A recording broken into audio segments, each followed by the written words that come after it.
بسم اللہ الرحمن الرحیم۔ السلام علیکم ناظرین، جاوید ٹی وی پر سبھی دیکھنے اور سننے والوں کو خوش آمدید۔ تو ناظرین، آج کی اس ویڈیو میں ہم بات کریں گے ارائیوں کے بارے میں۔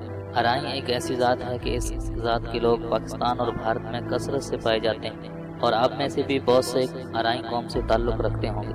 آئیے آپ دوستوں کو ان کی تاریخ کے بارے میں کچھ بتاتے ہیں، جو یقیناً آپ کے لیے دلچسپی اور معلومات میں اضافے کا باعث ہوگی۔ اور ذہن میں رکھیے کہ ذات صرف ہماری پہچان کے لیے ہوتی ہے، اس پر فخر کرنا مناسب نہیں۔ ہم پہلے مسلمان ہیں، پھر پنجابی، پٹھان، ارائیں، بلوچ، راجپوت، جٹ وغیرہ ہیں۔ اللہ کے نزدیک ہم میں سے بہترین وہ ہے جو متقی اور پرہیزگار ہو۔ اب آئیے اپنے موضوع کی طرف آتے ہیں، اور موضوع شروع کرنے سے پہلے ایک چھوٹی سی گزارش ہے کہ آپ ویڈیو کے نیچے دیے گئے لال بٹن پر کلک کر کے ہمارے اس چینل کو سبسکرائب کر لیں، اور ساتھ ہی بیل کے آئیکن پر لازمی کلک کریں تاکہ آپ کو ہماری ہر نئی آنے والی ویڈیو سب سے پہلے مل سکے۔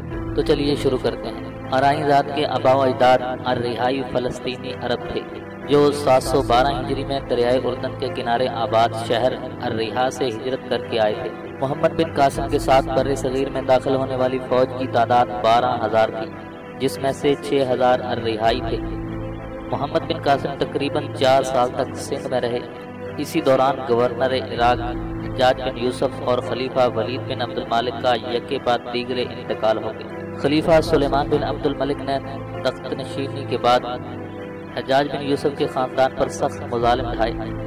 اسی دوران اس نے محمد بن قاسم کو بھی حجاج بن یوسف کا بھتیجا اور داماد ہونے کے جرم میں گرفتار کر کے عرب واپس بلایا، جہاں پر وہ 7 مہینے قید میں رہنے کے بعد انتقال کر گئے۔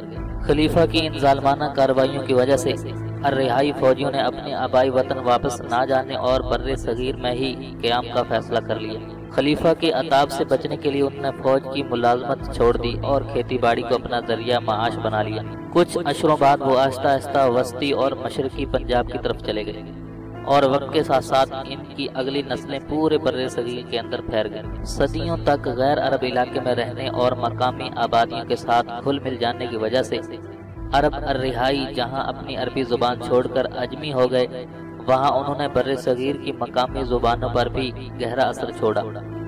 یہی وجہ ہے کہ بر صغیر کی زبانوں میں بے شمار عربی الفاظ شامل ہوتے چلے گئے۔ مقامی لوگوں کے لیے عربی کی حرف ہا کا اصل تلفظ کرنا مشکل تھا، اور لفظ الرہائی وقت کے ساتھ ساتھ ارائی، پھر ارائیں، اور پھر بالآخر آرائیں بن گیا۔ ایک دوسرے امکان کے مطابق پہلے الرہائی لفظ ارائی سے تبدیل ہوا، جو عربی کا ہی ایک لفظ ہے جس کا معنی چرواہے کے ہیں۔ ارائی میں را حرف شمسی ہے، جب اس سے پہلے الف لام لگتا ہے تو الف بولا جاتا ہے اور لام حذف ہو جاتا ہے، یوں ارائی سے ارائی ہو گیا۔ عجم حرف عین کی ادائیگی نہیں کرتے، اس لیے حرف عین حرف حمزہ کے ساتھ تبدیل ہو گیا، یوں ارائی سے جمع کی صورت میں ارائی ہو گیا۔ ایک اور ضعیف روایت کے مطابق یوں بھی بعض کتب میں لکھا ہے کہ ارائیں آریان تہذیب سے تعلق رکھتے ہیں، جس کا پتہ ہڑپا سے چلتا ہے، جہاں وہ لوگ 3000 قبل مسیح آباد تھے۔ اس کے علاوہ ایک اور روایت بھی موجود ہے کہ یہ لوگ وسطی ایشیائی ریاستوں سے بر صغیر آئے تھے۔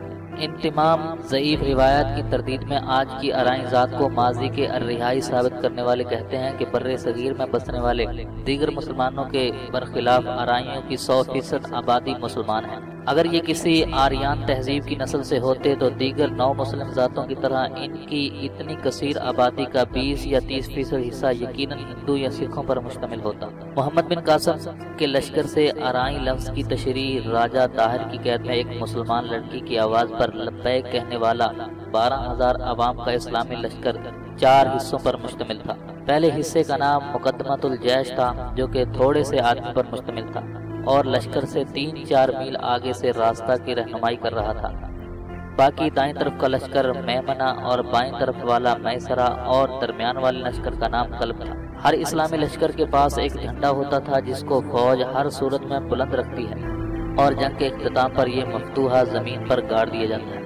اس جھنڈے کا ذکر نبی کریم صلی اللہ علیہ وآلہ وسلم نے جو غزوات خود لڑے ان میں بھی ہے، اور صحابہ کرام رضوان اللہ علیہ مجمعین نے ان کو گرنے سے بچانے کے لیے شہادتیں نوش فرمائی۔ اس فتح کے نشان والے جھنڈے کا نام الرائیہ ہوتا تھا۔ فتح کے بعد اس شامی فوج کے سپاہی کو الرائیہ کی نسبت سے الرائی کہا جانے لگا۔ لفظ ارائی عربی میں جب بولا جاتا ہے تو سننے میں ارائی لگتا ہے، کیونکہ اس کے بعد لام بولی نہیں جاتی۔ ارائی لفظ کو انگلش میں آرین کہتے ہیں۔ انگلش تاریخ دانوں نے جو یہ لکھا ہے کہ آرین نے یورپ سے آ کر یہاں حملہ کیا اور آباد ہوئے، یہ بالکل ٹھیک لکھا ہے، کیونکہ جب یہ واقعہ ہوا اس وقت شام اسلامی خلافت اور دنیا کی سپر پاور تھی، اور اس سلطنت کے علاقے یورپ میں بھی تھے۔ اس وقت جب یہ لشکر شام کے جس علاقے سے بھیجا گیا وہ آج بھی شامی علاقہ یورپ کی حدود میں واقع ہے۔ اب خلاصہ کلام یہ کہ ارائی قوم بر صغیر پاک و ہند میں عرب سے محمد بن قاسم کی قیادت میں ہی آئی تھی، جو بعد میں مستقل طور پر یہاں رہائش پذیر ہو گئی۔ ان میں زیادہ تر لوگ آج بھی کھیتی باڑی کی شعبے سے ہی منسلک ہیں۔ اب آگے واللہ عالم، اللہ بہتر جانتا ہے کہ اس میں سچ کیا ہے۔ تو دوستو، میں ہوں جاوید اور آپ دیکھ رہے تھے جاوید ٹی وی۔ یہ تھی کچھ ارائیوں کے بارے میں معلومات۔ اگر آپ کو یہ ویڈیو پسند آئی تو پلیز اس ویڈیو کو لائک کیجئے، شیئر کیجئے اور کومنٹس کے ذریعے اپنی رائے کا اظہار ضرور کیجئے۔ تو آج کی اس ویڈیو میں بس اتنا ہی، ملتے ہیں اگلی ویڈیو میں، تب تک کے لیے اجازت دیجئے، اللہ حافظ۔